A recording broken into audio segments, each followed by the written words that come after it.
Assalamualaikum warahmatullahi wabarakatuh. Innal hamdalillah nahmaduhu wa nasta'inuhu wa nastahdihi wa nastaghfiruh wa na'udzu billahi min shururi anfusina wa min sayyiati a'malina. Man yahdihillahu fala mudilla lahu wa man yudlilhu fala hadiya lahu. أشهد أن لا إله إلا الله وحده لا شريك له وأشهد أن محمدا عبده ورسوله. يا أيها الذين آمنوا اتقوا الله وقولوا قولا سديدا يصلح لكم أعمالكم ويغفر لكم ذنوبكم ومن يطع الله ورسوله فقد فاز فوزا عظيما. الحمد لله الذي بنعمته تتم الصالحات. ربنا آتنا من لدنك رحمة وهيئ لنا من أمرنا رشدا. اللهم آت نفسي تقواها وزكيها وأنت خير من زكاها أنت وليها ومولاها. Alhamdulillah, syukur pada Allah Azza wa Jalla kerana dengan rahmat dan juga limpah kurnia yang Allah Ta'ala berikan, dapat kita sama-sama berada dan berkumpul dalam majlis ilmu pada malam ni. Dan insya-Allah kita akan menyambung perbahasan pada malam ni daripada Sunan Abi Dawud, dan sambungan kita ialah pada bab yang keempat daripada kitab yang pertama, iaitu Kitabut Taharah, berkaitan dengan bersuci. Dan malam ni kita bahas bab yang keempat. Bab yang keempat iaitu bab karahiyatu istiqbalil qiblati inda qada'il hajah, iaitu bab makruhnya menghadap kiblat sewaktu membuang hajat. Okay. Jadi untuk bab ni dia ada 5 hadis. Jadi kita tengok hadis yang pertama.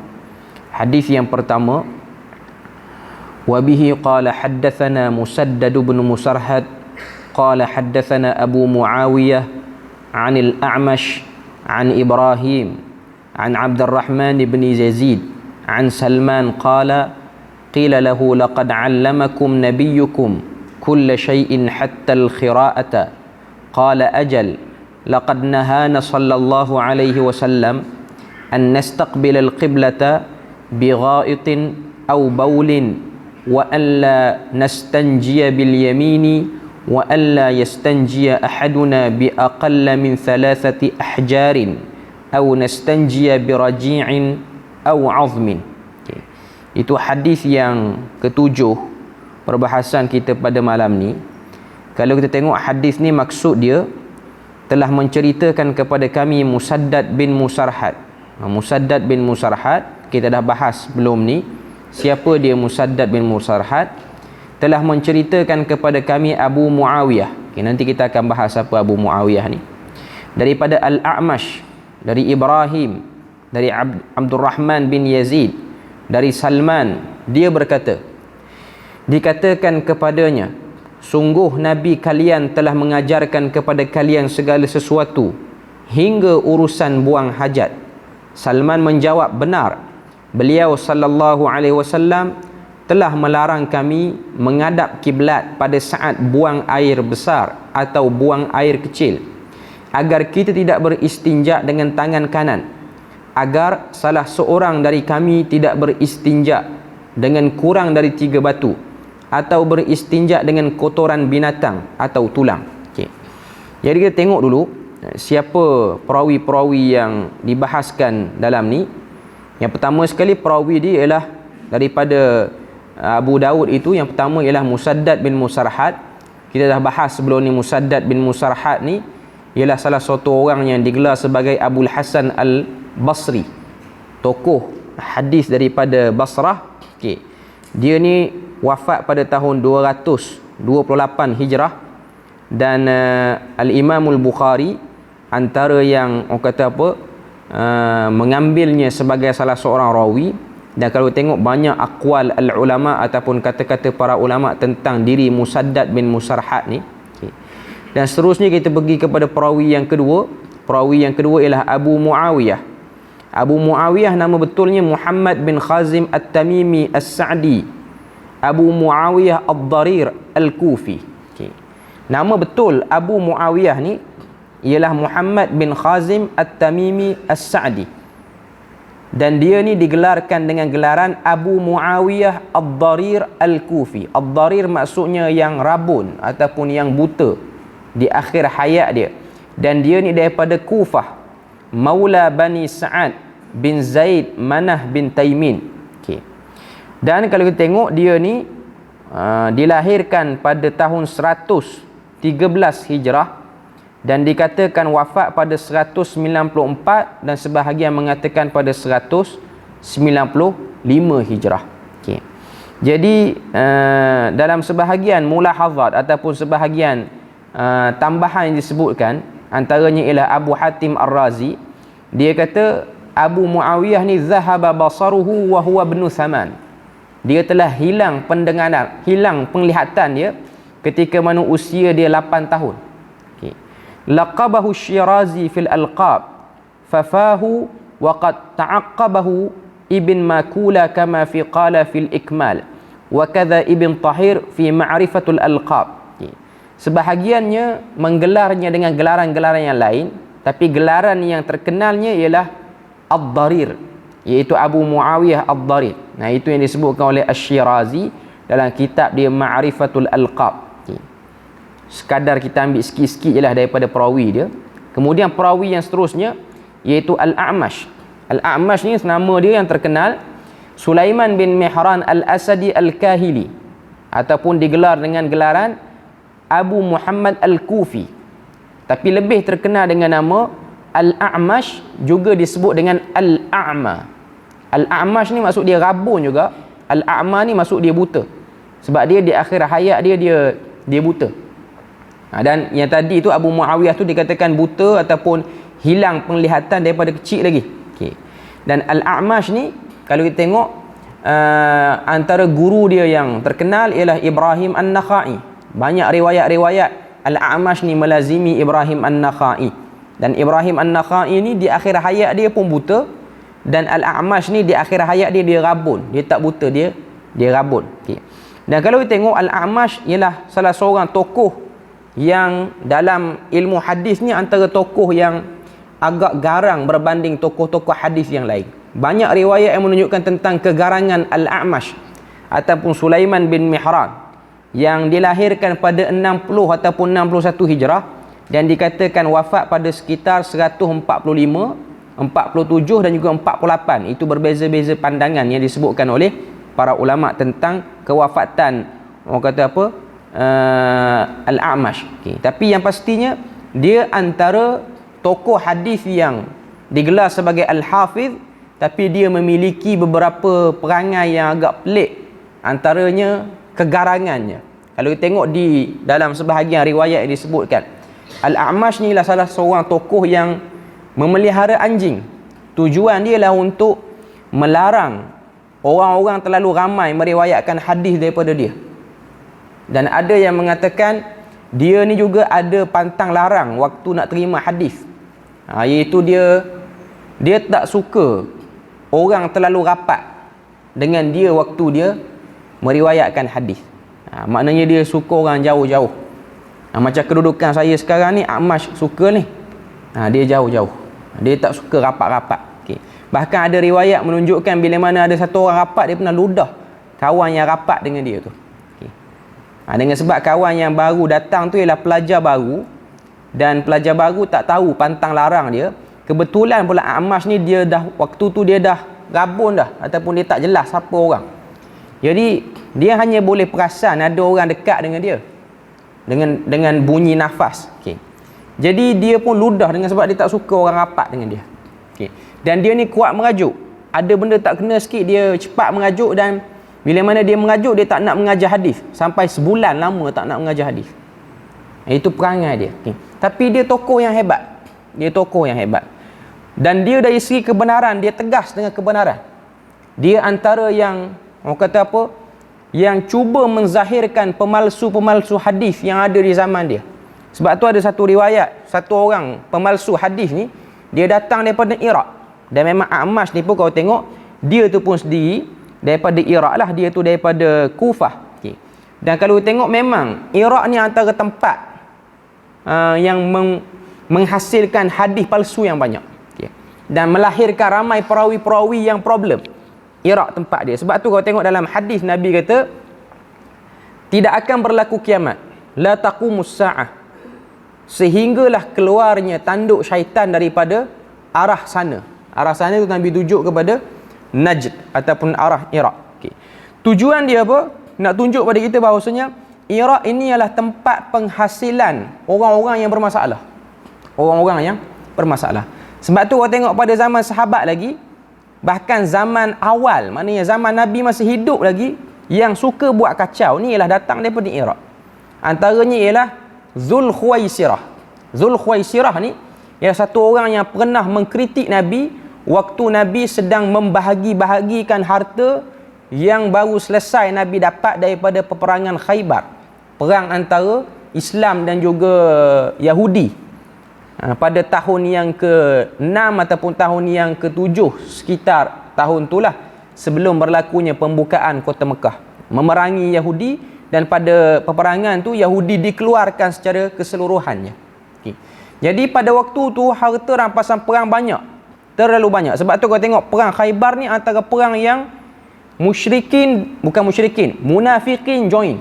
Orang munafik join sebab dia orang nampak Nabi dah beritahu kita akan menang, dan dia orang nampak di Khaybar ni banyak harta. Banyak harta. Dan riwayat sebut Nabi telah mengepung Khaybar ni hampir sebulan untuk dapat masuk dalam kota Khaybar. Khaybar ni nama tempat di Arab Saudi hari ni, di Madinah. Okay. Sampai sekarang nama dia Khaybar. Dalam kota Khaybar tu, dalam kota dia ada 8 bandar dalam tu. Ada 8 bandar ataupun ada 8 kawasan yang tersusun, pasar-pasar dia orang. Okay. Jadi semua tu dikepung dengan, orang kata apa, ditutup dan dibentengi. Dulu Yahudi duduk situ. Zaman Nabi ni Yahudi duduk situ. Nabi kepung dan akhirnya Yahudi mengalah, dan Yahudi menyerah, kalah dengan sebab mereka tak tahan dengan kepungan orang Islam. Tapi bila mana orang Islam dapat masuk ke dalam kota Khaybar tu, Nabi dan para sahabat jumpa bekalan makanan, persenjataan yang cukup untuk mereka bertahan selama setahun kalau tak keluar pun. Banyak. Maknanya dia dapat banyak. Sebab tu munafikin nak, sebab munafikin tahu tempat tu ialah tempat yang banyak harta, dan orang Islam akan dapat banyak harta rampasan perang. Okay. Bila mana Nabi nak bahagi-bahagikan harta rampasan perang ni, maka datang satu orang lelaki nama dia Zul Khuwaisirah. Zul Khuwaisirah ni dia kata pada Nabi, ya Rasulullah, i'dil. Wahai Rasulullah, adil lah. Sebahagian riwayat kata, ya Muhammad, i'dil. Wahai Muhammad, tolong adil dalam membahagikan harta. Maka kata Nabi SAW, siapakah lagi yang lebih adil berbanding aku sekarang ni? Maka dia pun berpaling meninggalkan majlis pembahagian harta rampasan perang tu. Nabi pun kata akan keluar daripada sulbi dia ni golongan-golongan mutamarrid ataupun golongan-golongan khawarij, penentang. Dan dia ni kalau tengok di akhir hayat dia lari ke Iraq. Dan dia duduk di kawasan nama dia Harura, kawasan tu. Harura ni kalau kita tengok berdasarkan hadis yang diriwayatkan, berdasarkan perkara yang telah direkodkan daripada Aisyah radhiyallahu anha, ada satu orang perempuan daripada Harura datang jumpa Aisyah, tanya soalan. Soalan dia ialah, benda ni ada dalam riwayat ni, ada dalam riwayat Muslim. Okay. Datang jumpa Aisyah, tanya soalan. Dia kata, wahai Ummul Mukminin, nak tanya beberapa soalan. Antara soalan yang dia tanya ialah, kenapa perempuan bila mana dia datang haid, dia tak boleh solat? Okay. Jadi dia datang haid tu, solat dia tak perlu ganti, tapi kalau puasa dia perlu ganti. Perempuan yang datang haid dia tak boleh solat, dan solat dia tak perlu ganti, melainkan solat yang bertindih antara dia tak jelas waktu dia keluar bila tu. Contoh dia tak perasan dia keluar bila apa-apa semua. Okay, jadi antara waktu tu, contoh dia keluar, orang kata apa, keluar waktu asar ke, tapi waktu tu dia tak salat zuhur lagi apa semua. Jadi zuhur tu waktu suci lagi, cuma perasan tu dekat-dekat nak masuk asar dah apa semua, ataupun dekat-dekat nak masuk waktu. Jadi zuhur tu dia kena qadha balik, sebab zuhur itu fatrah dia suci, jadi dia kena qadha balik. Okay. Yang asar tu dia tak perlu qadha lah, sebab dia memang masuk waktu dia keluar darah dah. Okay. Jadi dia tanya kepada Aisyah, kenapa salat tak perlu ganti, puasa kena ganti? Aisyah tanya pada dia, aharuriyatun anti, adakah kamu ni daripada kawasan Harura? Sebab apa Aisyah tanya? Sebab Aisyah tahu kalau orang kawasan Harura ni soalan dia memang macam ni. Soalan dia lah soalan yang bersifat nak mengganggu gugat ataupun nak mencari keringanan ataupun ingin menjelaskan syubhat. Syubhat ni kesamaran. Sebab tu antara nama lain kumpulan Khawarij, nama dia ialah Haruriyah. Haruriyah ni antara nama lain bagi kumpulan Khawarij, dan mereka ni keluar daripada tempat yang nama dia Harura, yang mana Harura itu ialah salah satu tempat di Iraq hari ni. Saya tak pasti nama dia masih kekal Harura ataupun tidak. Okay. Cuma orang daripada kawasan Harura ni lah orang yang suka buat kacau. Sebab tu saya duk fikirlah, orang Melayu kita ni ada perkataan huru hara mai pada kawasan tu kot. Kan kita ada perkataan bahasa Melayu huru hara. Huru hara ni perangai orang Harura. Perangai orang Harura. Okay. Dia masuk mana kawasan, huru hara lah kawasan tu. Okay. Boleh jadilah buku Melayu mengaji hadis dulu macam mana. Sebab kalau tengok memang orang Melayu kita ni ada sejarah terima hadis agak awal. Antara yang datang menyebarkan ilmu hadis yang awal sekitar tahun 1950-an, 40-an, ialah salah satu orang tokoh yang dia tu bukan orang Malaysia, bukan orang kawasan Nusantara ni lah. Orang panggil dia pun Tok Khurasan. Sebab dia tu memang asal pada Khurasan. Khurasan ni kawasan Uzbek, kawasan negara-negara tu. Kawasan kampung Imam Bukhari, Imam Tirmizi. Tok Khurasan ni terkenal dengan ketokohan dia di Kelantan. Sebab tu ada jalan banyak di Kelantan nama Jalan Tok Khurasan. Antara anak murid dia yang awal ialah Tuan Guru Ni Abdul Aziz, antara yang awal. Tok Khurasan. Dan juga ayah kepada Maulana Asri. Ni antara orang yang awal belajar hadis dengan Tok Khurasan. Dia tu orang Khurasan lah, tapi duduk lama di Malaysia dan meninggal di Kelantan tu. Okay.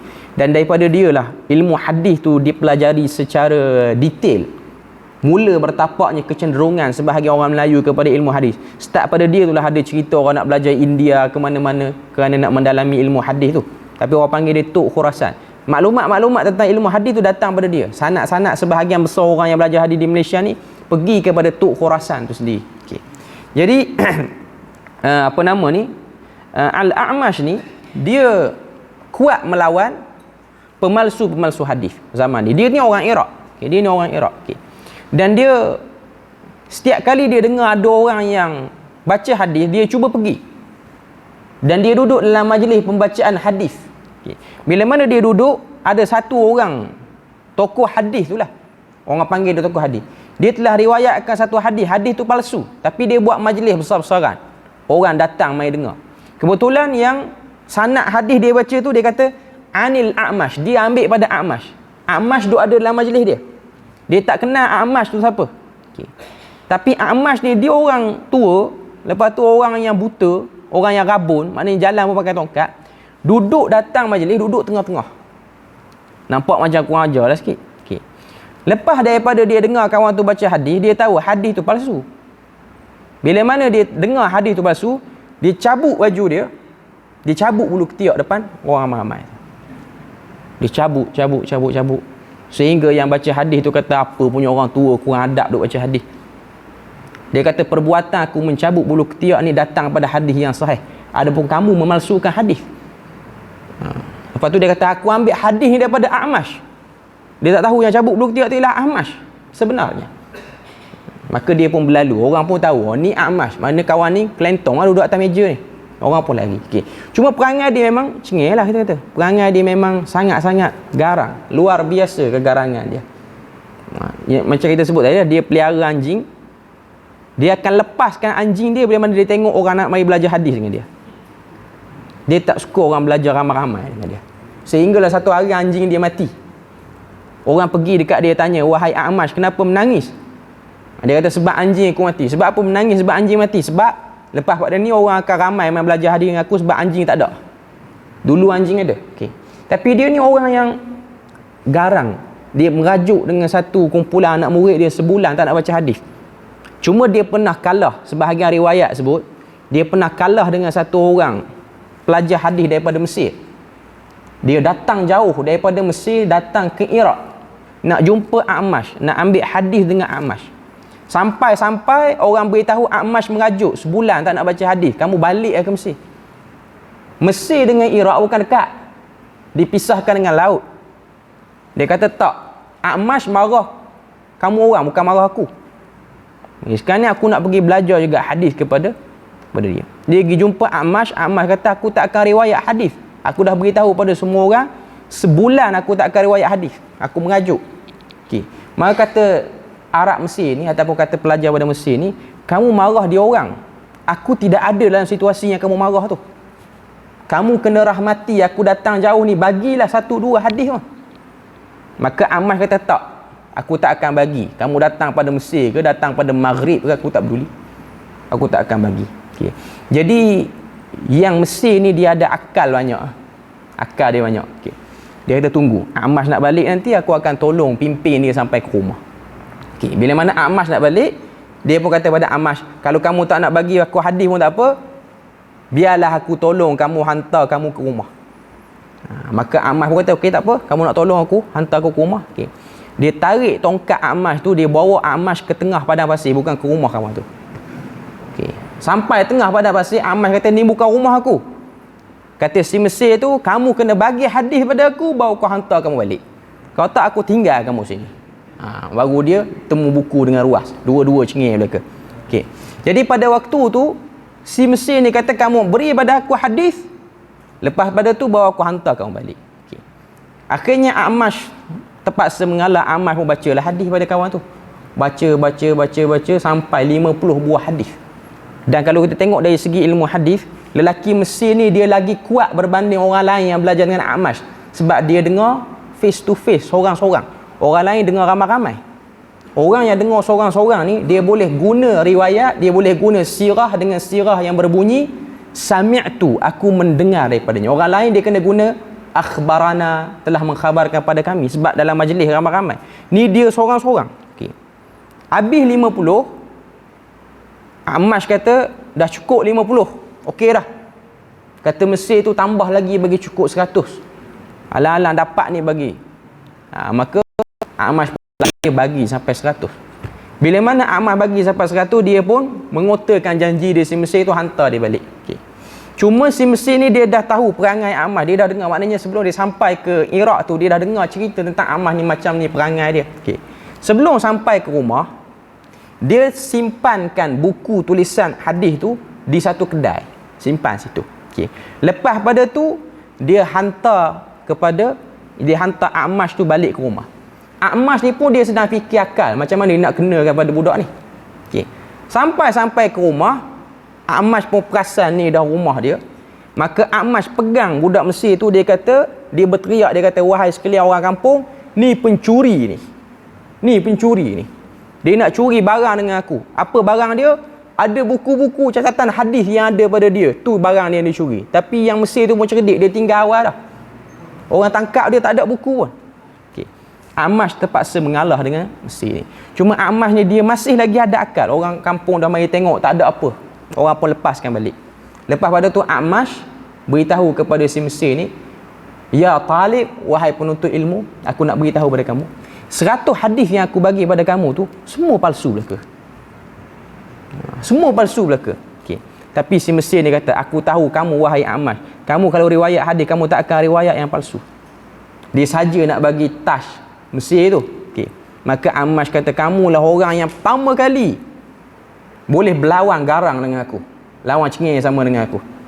Akhirnya dia balik dan dia dapat 100 hadis daripada Amash bidarajatil aliyah, dengan pangkat yang paling tinggi. Tapi Amash ni macam tu lah, kalau tengok dia ada sikap seperti tu. Cuma Amash ni satu orang yang tegas dalam ilmu dia. Cuma saya duk terfikir selalulah, kalau Amash ni hidup tahun 2020, 2021 ni, kalau dia jadi ustaz, orang tak berapa nak dengar dia bercakap.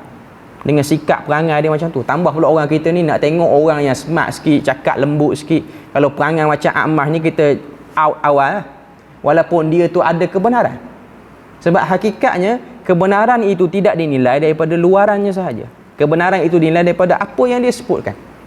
Sebab tu saya selalu terfikir, kalau Amash ni hidup sama kita, kita akan letak dia ustaz yang tak guna, tak boleh pakai. Walaupun ilmu dia betul. Dengan sebab sikap dia macam tu. Tapi nak sebut pada kita Al-A'mash ialah satu orang rijalul hadis, daripada perawi-perawi hadis yang diletakkan pada kedudukan yang tertinggi oleh para ulama hadis. Dia jadi rijal kepada kutub sittah, perawi kepada kutub sittah. Okey. Seterusnya kita tengok A'mash ambil hadis ni daripada Ibrahim. Ibrahim ni nama dia Ibrahim bin Yazid bin Qais bin Al-Aswad bin Amru bin Rabi'ah. Wafat pada tahun 96. Sebahagian kata 95 dan sebahagian kata 97. Dan dia ni pun berasal daripada Kufah. Okay. Kemudian daripada Ibrahim pergi kepada Abdul Rahman bin Yazid. Abdul Rahman bin Yazid bin Qais An-Nakhai, digelar dengan nama Abu Bakar Al-Kufi. Nasab dia tu sampai kepada An-Nakhai, Ibrahim An-Nakhai, satu nasab, satu kumpulan, dan dia ni pun daripada Kufah. Wafat dikatakan tahun 73 Hijrah ataupun 83 Hijrah. Okay. Kemudian Abdul Rahman bin Yazid ni ambil daripada Salman. Salman ni siapa? Salman Al-Farisi. Abdul Rahman bin Yazid tu tadi dia tabi'in. Okay. Salman sini ialah Salman Al-Farisi, Abu Abdullah bin Al-Islam Al-Asfahani Al-Kufi. Salman Al-Farisi pun di akhir hayat dia duduk di apa nama ni, di Kufah. Dan dia berasal daripada tempat nama dia Asfahan. Sebahagian kata dia ni daripada tempat nama dia Rama Hurmuz. Ada tokoh hadis nama dia Rama Hurmuzi. Ni antara orang-orang Parsi lah. Wafat pada sekitar tahun 36 Hijrah ataupun 34 Hijrah. Salman Al-Farisi ni terkenal lah sebagai seorang sahabat yang banyak melalui jalan-jalan yang sukar untuk dapat ilmu ni. Okay. Jadi Salman Al-Farisi dia kata laqad 'allamakum nabiyyukum kulla syai'in hatta al-qira'ah. Maknanya ada orang tanya pada dia, ada orang kata pada Salman ni, sesungguhnya nabi kamu ni telah mengajarkan kepada kamu semua para sahabat ni segala benda, termasuklah al-qira'ah. Al-qira'ah ni kalau kita tengok dalam kitab-kitab hadis, dia akan letakkan makna kepada perkataan tu. Al-qira'ah sini maksudnya al-qu'ud liqada'il hajah, cara kaedah untuk buang hajat. Al-qu'ud tu maksud dia duduk, tapi yang tepatnya ialah kaedah buang hajat. Maknanya Nabi SAW ni, agama Islam ni, semua benda dia ajar, termasuklah cara nak buang hajat, cara nak kencing, nak berak ni, semua diajar oleh Nabi sallallahu alaihi wasallam. Dan para sahabat ambil kaedah tu, cara tu daripada Nabi. Jawab Salman, qala ajal. Salman kata benar, betul, Nabi memang ajar pada kami. Laqad nahana, Nabi pernah melarang kami an nastaqbilal qiblata bighaitin aw baulin, untuk membelakangi ataupun menghadap kiblat. Bukan membelakangi, maksudnya menghadap kiblat pada saat membuang air besar. Okey. Macam kita sebut pada awal-awal tentang Sunan Abi Daud ni, Sunan Abi Daud ni dia banyak cenderung kepada pandangan mazhab Al-Hanabilah ataupun Hambali. Okay. Dan Abu Daud ni memang terkesan dengan tok guru dia, salah seorangnya ialah Imam Ahmad bin Hanbal yang wafat pada 241 Hijrah. Okay. Jadi Abu Daud ni memang dia ikut, follow betul isu ni, sama macam pandangan Imam Ahmad. Imam Ahmad kata ketika mana buang hajat ni, kita hanya tidak boleh menghadap kiblat. Membelakangi tak apa. Macam kita mazhab Syafi'i, menghadap dan membelakangi, dua-dua tak boleh. Okay. Kita boleh menghadap ke arah lain. Okay. Berdasarkan hadis yang diriwayatkan oleh Nabi, Nabi kata syarriqu aw gharribu. Jangan kamu menghadap ke, ke utara ataupun ke selatan, syarriqu aw gharribu, tapi kamu menghadaplah ke arah lain, timur ataupun barat. Okay.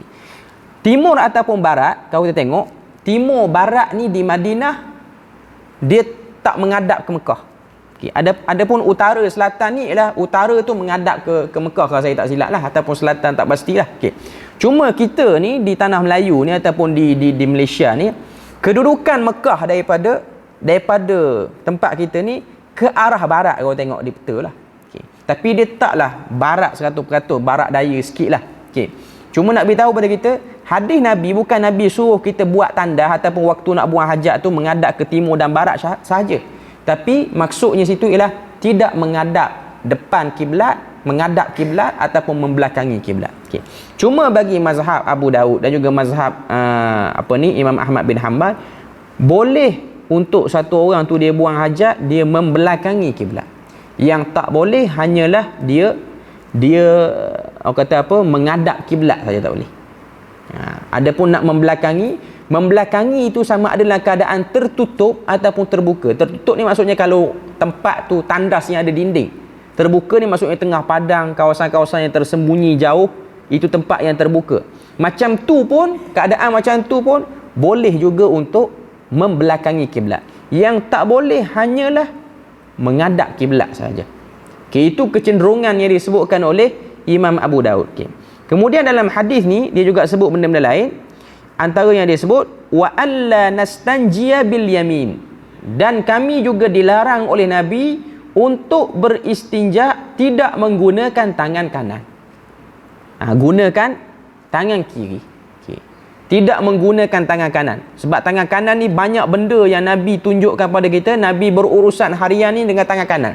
Makan, minum, bagi barang ke orang, terima barang pada orang. Apa saja benda yang berkait dengan kebaikan, Nabi akan mulakan tangan kanan. Sebab tu Aisyah radhiyallahu anha kata, An-Nabi yuhibbu tayammun fi kulli asya'ihi. Nabi tu dia suka mendahulukan belah kanan pada semua bahagian ataupun semua benda-benda yang elok. Nabi akan dahulukan dengan belah kanan. Okay. Jadi tangan kiri ataupun bahagian belah kiri ni ialah belah yang tidak selalu disebut oleh Nabi. Kita dah sebut minggu lepas. Isu makan dengan tangan kiri ni, kalau kita tengok, dia ada perbahasan ulama dulu dengan perbahasan ulama sekarang. Okay. Ulama dulu berpandangan makan tangan kiri ni tak boleh, ataupun apa saja benda lah, benda yang ada berkat kita buat tangan kiri. Maknanya kita beri barang pada orang tangan kiri, apa-apa saja benda yang berkait dengan kita boleh adjust. Melainkan benda tu bersifat macam orang yang menulis ke, dia tak boleh, dia kidal. Yang tu bab lain. Cuma nak bagi barang pada orang, kita beri dengan tangan kiri apa-apa semua, ini ialah benda yang diajar oleh Nabi supaya kita tak buat dengan cara tu. Bahkan Nabi sebut dalam hadis, Nabi kata, man akala bishimalihi akala syaitanu ma'ah. Barang siapa yang makan dengan tangan kiri, maka telah makan bersama dengannya syaitan. Okay. Bahkan Nabi sebut dalam hadis, Nabi kata, sesiapa yang makan dengan tangan kiri telah ditegur oleh orang, jangan makan dengan tangan kiri, tetap lagi makan dengan tangan kiri, tidak ada yang menghalangnya melainkan dia sombong. Itu yang disebut dalam hadis. Okay. Maknanya orang yang makan tangan kiri setelah diberitahu makan tangan kiri itu tak elok, tak betul, tak ikut cara yang Nabi ajar, dia tetap nak makan dengan tangan kiri, maka Nabi kata tidak ada yang menghalangnya melainkan dia sombong. Nabi kata. Okay. Tapi ada pandangan ulama kontemporari lah, pandangan-pandangan ulama yang terkemudian. Mereka melihat kepada sebab kenapa Nabi suruh makan tangan kanan, dan Nabi suruh buat banyak benda dengan tangan kanan, dan Nabi suruh yang berkaitan istinja ni dengan tangan kiri. Okay. Nah, kenapa larangan tangan kiri itu ada? Okay. Sebab melihat kepada zaman Nabi dulu, benda-benda yang digunakan untuk menyucikan badan, menyucikan tangan ni tidaklah se-modern ataupun se-efficient pada zaman sekarang. Maksudnya apa? Zaman dulu air tak banyak. Kalau buang hajat guna tangan kiri, kemungkinan najis tu dia tak cuci secara keseluruhan. Ataupun air itu pun sendiri ialah air yang tak berapa bersih, kena pada tangan kiri. Okay. Jadi ada sebahagian pandangan ulama yang terkemudian mengatakan tangan kiri tu Nabi tak bagi dengan sebab memang zaman tu ialah zaman yang memang lazimnya tangan kiri tu ialah tangan yang dekat dengan kekotoran. Kalau dia guna untuk istinja ke, maknanya kesan daripada najis tu mungkin boleh ada di tangan dia. Berbeza dengan zaman kita. Zaman kita mengatakan bahawasanya, sebagai ulama mengatakan zaman kita ni dah ada sabun yang memang boleh cuci, confirm boleh cuci. Okay. Jadi mereka mengatakan larangan Nabi tu ialah larangan bersebab melihat kepada keadaan zaman tu. Tapi tak ramailah yang pegang pendapat ni. Masih lagi ada yang mengatakan Nabi suruh makan tangan kanan, larang makan tangan kiri tu ialah amrun ta'abudi. Amrun ta'abudi ni maksud dia apa? Nabi suruh dan kita tak faham, kita kena patuh, tak perlu bersoal sebab begini, sebab begini. Cuma nak sebut pada kita, antara yang majoriti mengatakan ni ialah kebanyakan ulama yang di belah Maghrib. Maghrib ni ulama belah-belah Morocco, Libya, Tunisia, dia kata isu ni ialah isu zaman. Sebab tu kau tengok mazhab Maliki dalam isu membasuh jilatan anjing, kan dalam hadis Nabi sebut bekas yang dijilat anjing tu kita kena basuh 7 kali. Ulahunna bit-turab, yang pertamanya dengan tanah. Mazhab Maliki yang moden sekarang ni, majoriti ulama di Morocco mana mengatakan bahawasanya basuh dengan tanah itu sebab tanah itulah sabun yang paling kuat zaman tu, tidak ada sabun lain. Adapun zaman sekarang dah ada banyak sabun dan tak perlu lagi syarat kepada 7 kali. Sebab melihat kepada perbuatan Abu Hurairah dia riwayat hadis 7 kali, tapi dia basuh bekas yang kena anjing tu sekali dengan tanah, lepas tu basuh 3 kali je, tak basuh 7. Sebab dia melihat kepada kebiasaan Nabi buat. Tapi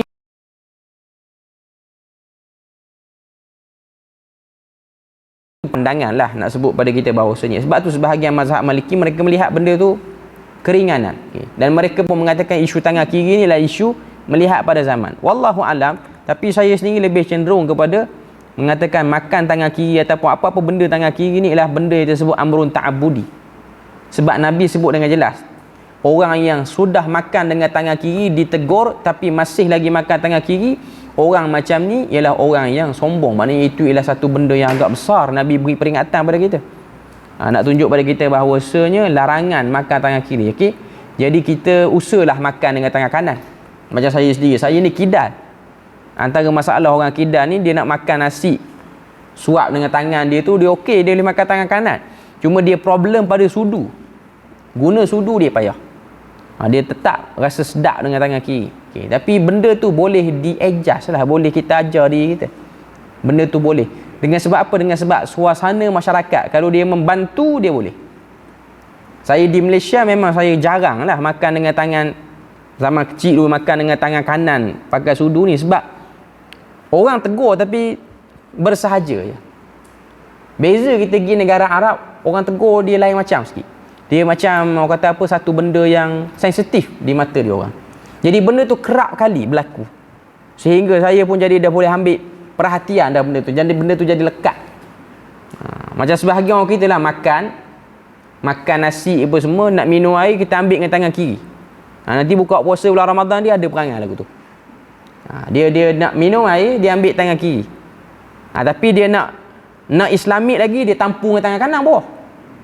Kan, dia ambil tangan kiri, dia nak minum air, tangan ni penuh dah dengan lauk, nasi apa semua, gulai apa semua, duk makan tadi. Dia nak ambil, takut gelas tu tak bersih, gelas tu kotor, dia ambil tangan kiri, dia tampu bawah ni. Okay. Dia bukanlah kata tak boleh, tapi tak kemas lagi lah benda tu. Tak aci. Kalau boleh ajar ambil dengan tangan kanan kak. Sebab kotor-kotor pun itulah yang duk suap dalam mulut. Kotor tu kotor pada pandangan orang, gulai lah, setakat gulai. Tapi kotor-kotor pun dia ialah makanan. Bukan tahi yang kita duk makan tu, yang duk rasa geli sangat tu. Okay. Jadi peganglah. Lagipun gelas banyak, melainkan gelas tak banyak. Gelas tak banyak tu cerita lain. Tapi kalau gelas banyak, peganglah dengan tangan kanan ataupun ambil. Yang kedua ni lah, perbuatan ambil lauk ni antara benda yang agak susah sikit lah. Okay. Kadang-kadang buka puasa apa semua ni, kita nak makan tangan kanan, kita nak ambil lauk tu, pegang sudu ambil lauk tu dengan tangan kiri juga. Yang tu kita kurang perhati sikit. Okay. Dan kita pun nak ambil dengan tangan ni, dia saya tengoklah isu dia lah isu corak pemakanan bangsa tu. Sebab memang makanan orang Melayu ni dia jenis bergulai, dia jenis banyak benda-benda yang cair macam tu, yang jenis minyak macam tu. Sebab tu kita tak selesa nak pegang sudu. Kalau kita buat perangai kita pegang, orang sebelah takkan ambil dah lauk tu. Sebab dia tengok ulu sudu tu, segala benda duk ada dah situ. Okay. Dia beza cara budaya makan orang Arab, dia one shot je lauk tu, dia tak ada tambah dah. Okay. Benda tu boleh dah. Okay. Cuma kadang-kadang kita tak biasa dengan cara orang Arab ni, sebab kadang-kadang dia makanlah talam apa semua tu, benda yang sudah beredar di tangan-tangan dia, lepas tu dia sap kat kita apa semua. Tapi itu antara benda yang kita kena makan lah. Antara yang saya belajar di Jordan dulu lah, bila mana ada waktu majlis keramaian apa semua ni, orang muda tak boleh makan, sehingga orang yang paling tua yang mengelilingi talam tu dia kena makan dulu. Okay. Tapi orang tua ni kadang-kadang je cari pasal agak, dia ambil yang paling sedap dulu. Lepas tu dia tinggal sisa dia situ. Jadi kita yang muda, kita duk nampak dah kepala kambingnya, lidah kambingnya dalam tu, kita tak peduli lah, kita ambil lah juga walaupun benda tu dah bekas dia pun. Okay. Tapi itu corak dan budaya. Usahakanlah diri ni supaya boleh ambil dengan tangan kanan lah, supaya boleh ambil tangan kanan. Kita ejah lah macam-macam mana pun supaya kita banyak melakukan, melazimi kanan, belah kanan berbanding belah kiri tu. Okay. Kemudian kata Nabi, wa alla yastanjiya ahaduna bi aqalla min thalathati ahjar. Nabi juga melarang kami supaya tidak beristinja kurang daripada 3 batu. Ini orang yang nak guna kaedah istijmar. Istijmar ni nama lain bagi istinja. Istijmar ni maksud dia apa? Buang hajat, tak basuh dengan air, guna benda kesat. Guna batu untuk bersihkan tempat kita buang hajat tu. Okay. Jadi Nabi kata Salman, Nabi larang kami guna kurang pada 3 batu. Kalau nak guna 3 ataupun lebih lagi. Kurang pada 3 batu ni ialah menandakan tidak sempurna penyucian tempat kita buang hajat tu. Maknanya kubul dan dubur tu tidak sempurna. Okay. Batu-batu ni cerita zaman dulu. Adapun zaman kita ni, kita lebih kepada prefer, orang kata apa, prefer tisu lah. Okay. Tisu pula zaman kita ni banyak jenis. Dia ada tisu kering, ada tisu basah. Okay. Ada sebahagian orang dia guna tisu tu 3 juga. Benda tu kenalah dengan hadis. Okay. Tapi sebenarnya yang tepatnya ialah setakat mana kita rasa bersih. Setakat mana kita rasa. Cuma kita punya budaya orang Melayu kita ni memang kita banyak guna kaedah basuh dengan air, istinja dengan air. Kita jarang guna kaedah istijmar. Istijmar ni maknanya mengesak dengan benda-benda yang kesat. Cuma di negara Arab benda tu umum. Orang Arab ni dia guna air, buang air besar je. Buang air kecil ni banyakkan guna tisu. Sebab tu kita akan tengok dia orang dengan tisu ni banyak. Orang lelaki bawa tisu selalu sebab nak kencing. Di Jordan benda tu biasa. Yang tu tak ceritalah yang kencing tepi dinding tu, cuma nak cerita pada kita kebiasaan tisu tu bagi dia orang ada. Dan sekarang ni dia ada tisu basah. Bagi kita Malaysia ni tempat banyak air, kita tak ada masalah. Kalau kita pergi ke negara jiran Singapura tandas dia memang tidak ada ada paip macam kita ni, dia ada air untuk flush saja. Air untuk flush tu pun dia tapis balik. Dia akan guna balik untuk flush balik sebab dia nak jimat air di negara dia. Okay. Jadi orang Melayu dia tak biasa dengan kaedah macam tu. Sebab tu kalau tengok orang kalau pergi naik flight umrah kan, tandas flight ni dia jadi berkecoh dengan air tu dengan sebab ramai penumpang Melayu lah tu. Kalau tak ada penumpang Melayu yang ramai, tandas tu kering je. Okay. Sebab kita tak biasa dengan kaedah kering tu. Kita biasa dengan kaedah guna basuh. Basuh tak ada isu lah. Okay. Cuma dalam kitab-kitab lain dia sebut kaedah untuk buang hajat ni, mengangkat hadas ni, kaedah yang paling terbaik ialah kesak dulu baru basuh. Yang tu confirm cuci. Kesak dulu lepas tu baru basuh. Itu antara benda yang disebutkan lah. Okay, kita beri laluan azan dulu.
Okey, kita perhabis sikit lagi.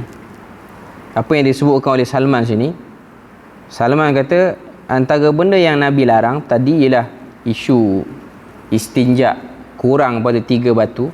Okey, maknanya Nabi suruh lebihkan ataupun pastikan bersih. Okey. Yang seterusnya yang disebut kat sini, au nastanjiya bi raji'in au 'azmin, atau salah seorang daripada kamu itu dilarang untuk beristinja dengan menggunakan raji'. Raji' sini yang disebut sini al-'adhirah war-rawth, ataupun maksudnya ialah kotoran binatang yang sudah kering. Tai unta lah kalau merujuk pada zaman tu, ataupun binatang lain, kambing ke apa semua, okey, yang sudah kering, maknanya dia bersifat kesat. Okey, beristinja dengan raji' ataupun dengan kotoran yang macam ni pun tidak menyebabkan kita tu bersih daripada istinja. Okey, zaman kita ni kita boleh masukkan sekali beristinja dengan tisu yang sudah diistinjakan. Maknanya tisu tu orang dah guna tapi dia dah kering dah. Contoh kan, setengah-setengah tandas Malaysia ni dia tak ada. Tandas luar negara, dia dalam tandas tu dia ada tong sampah kecil, dalam tu ada tisu yang dah orang guna. Kita pun tengok tisu banyak, kita guna tisu tu untuk mengangkat hadas. Dia masuk dalam bab raji' ni. Kita guna benda yang orang dah guna pun tidak membersihkan kita daripada istinja tu. Ataupun seterusnya ialah mengangkat hadas dengan tulang binatang. Sama ada binatang yang halal dimakan ataupun binatang yang haram dimakan, semuanya tidak boleh kita gunakan untuk istinja. Terutamanya ialah binatang yang halal dimakan. Tujuan dia apa? Kerana ini ialah bahagian daripada makanan jin yang Allah Ta'ala telah beri peruntukan pada dia. Okay.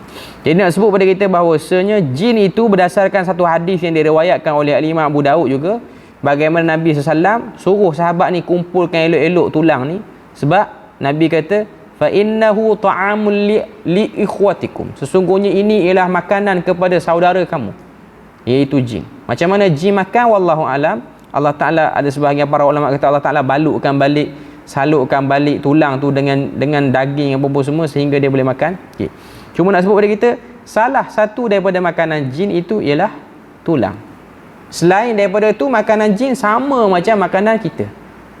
Berdasarkan riwayat daripada A'mash ni, dia pernah terserempak dengan satu jin.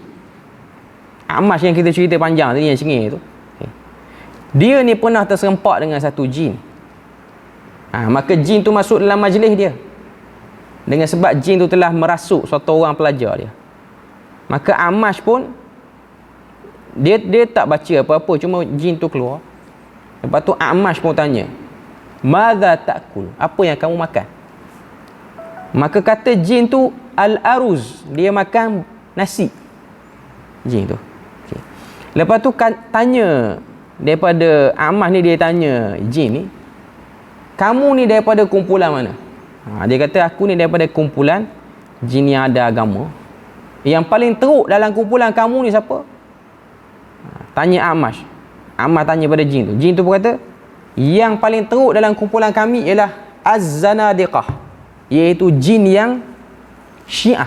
Zanadiqah ni Ithna Asyariyah, salah satu firqah dalam Syiah yang duk kutuk sahabat. Maknanya dalam kalangan jin ni dia ada mazhab akidah macam kita. Maknanya dia ada jin liberal, agnostik pun ada, tak percaya Tuhan tapi Tuhan tak duduk dalam agama tertentu. Jin macam kita lah. Dia ada Islam tak semayang, ada. Cuma orang kata jin ni antara makanan dia ialah asap, yang tu tidak ada riwayat dalam hadis. Cuma kita kata boleh jadi. Boleh jadi. Dan jin ni dia macam, dia bergantung keadaan. Macam mana kawasan tu. Sebab tu kita akan tengok orang tua tu dulu, bila mana nak bagi makan, nak jamu jin ni, sama macam makanan orang Melayu kita. Ayam panggangnya, pulut lagi makan. Pulut ayam pun makan kot. Okay. Cuma nak sebut, ini makanan dia. Bergantung kepada apa yang jin tu minta. Telur ke, apa ke, itu semua benda yang dia boleh minta. Cuma kalau kita layan, dia akan minta macam-macam. Termasuk kalau tengok yang pernah berlaku di Mesir pada zaman Amru bin Al-As. Apa permintaan jin? Perempuan. Jin tu minta, kalau nak bagi air sungai Nil ni sentiasa okey flow dia, lempar perempuan dalam sungai tu. Maknanya jin tu taste dia tinggi lah. Dia bukan macam jin-jin tanah Melayu ni setakat nak makan ayam panggang apa semua. Lekeh lah jin tu. Okay. Dia punya selera perempuan. Walaupun dia tu, wallahu a'lam, kalau tengok ada perbahasan para ulama, boleh ataupun tidak jin ni dia menyetubuhi manusia. Ada perbahasan yang dikatakan dia boleh, benda tu boleh menjelma macam-macam. Cuma nak sebut pada kita bahawasanya itu ialah bab-bab yang berkaitan dengan jin, dan jin ni dia makan macam mana kita makan, cuma dia pernah minta pada Nabi lebih sikit. Antara benda yang dia boleh makan ialah tulang. Okay. Dan tidaklah bermakna dia makan tulang tu, kita letak contoh rumah kita makan ayam apa semua, letaklah dalam sinki ni tulang.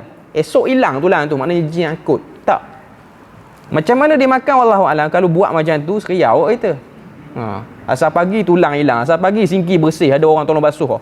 Okey. Cuma nak sebut pada kita bahawasanya itu ialah cara dia makan, tidak diketahui. Cuma dia boleh makan dengan makanan-makanan lain, iaitu makanan-makanan yang dimakan oleh manusia, dia boleh makan. Berdasarkan hadis Nabi sebut, siapa yang makan dengan tangan kiri, siapa yang tak makan dengan bismillah ni apa semua, syaitan boleh makan. Syaitan itulah jin, dia makan apa saja yang dia nak makan, dia makan. Okey.